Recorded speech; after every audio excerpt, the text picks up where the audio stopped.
Magpapabunot sana siya. Oo.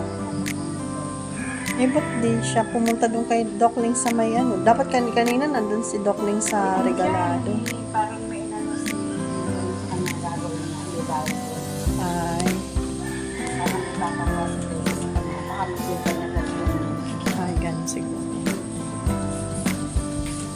Kaya, baby. Ha? Ba't walang ilaw ang bumili ako? Eh, hindi po inalagay ng tuto. May bumibili niyan araw-araw. Hindi naman araw-araw. Pagka sinabi ko ng minsan niya na, pinopost ko sa akin, ano, tapos nilalagay ko wala yan, may nakakalaga. Talaga? Tapos yung nakaraan, tinulak pa nga nung nakaraan. Kasi may nga nag-birthday na. Na nagkuha na.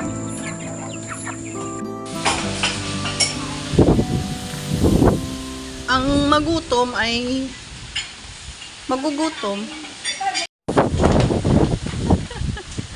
Ganito po dito.